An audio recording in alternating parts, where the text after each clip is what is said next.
What's up sa inyo mga bunso? So, bumili po tayo ng printer sa Canon flagship store ng Shopee. Sa Shopee, ayan. So, nabili ko lang siya ng 1,546 dahil may mga vouchers po tayo. And then, dito po, safe na dumating yung ating printer. Nakabalot po siya. Meron pang fragile tape. Ayan. Doble-doble po yung bubble wrap niya. So, hindi po nasira yung printer pagdating sa atin. So, ayan. Kita nyo naman po na maayos yung kanilang pagkakapak.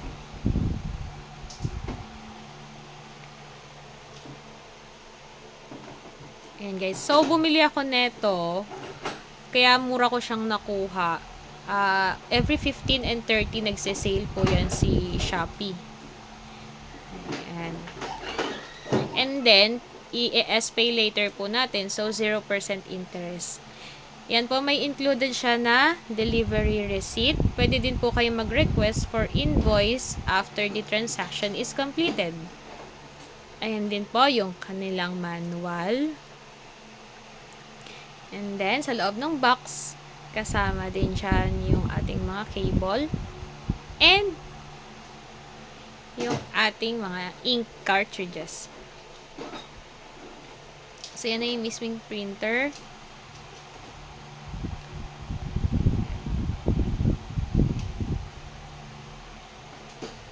Meron din siya kasamang CD for installation. Pero, tayo gagamit lang tayo ng Wi-Fi. Online installation lang po tayo. So, di na natin kailangan yun. Ayan. Yung orange na yan, tatapon lang po natin yan. Pati yung mga tape. Hindi na po kasama yan. Yung orange plastic. And then yan, ikakabit lang po natin yung ating mga cable.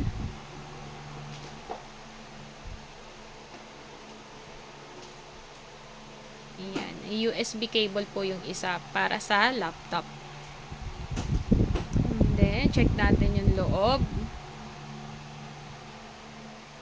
Ayan na po yung ating mga ink cartridges. Yung color ink, dito po siya sa left side natin ilalagay.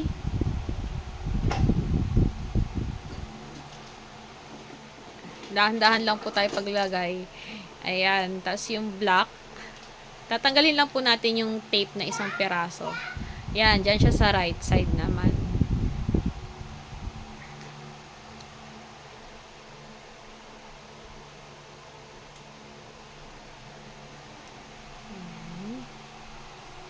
Naglagay lang po ako dyan ng A4 na paper. So, na-adjust po yan yung sa lagayan ng paper.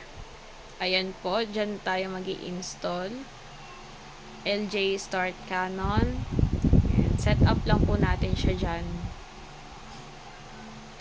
Lalagay lang po natin yung printer TS207. Then download. Pagka-download, ayan, start setup na po tayo. Pwede nyo din po i-download yan iba't iba nilang features for photo printing. Pwede po tayong gumawa ng customized calendar natin. Ayan, mga flyers, etc. etc. Ayan. So, yan din muna natin tanggalin dyan sa printer yung ating laptop saglit. Then, after installing, babalik din naman natin. Then, test print. Maganda yung print niya guys, malinaw. Ayan o, kita nyo naman. 3 beses ko inulit po yan, yung pagte-test print na yan. Ayan. Ayan.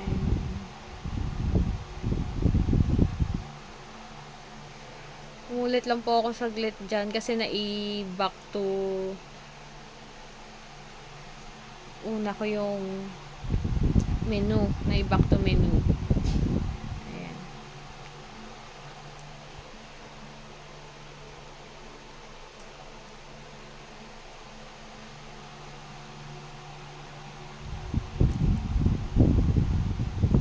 Ayan, exit. Ayan po yung ating mga features. Yan, meron tayong poster artist. Yan. Kasi yan, creative part. Sa mga photos po yan, pwede tayo mag-edit-edit dyan. Diba? Ayan. Tapos, nasa side menu din naman po yan, lalabas yung Canon quick setup. Tapos automatic na po siyang lumabas dyan sa may left side ng laptop. Ayan, yung ating mga quick setup.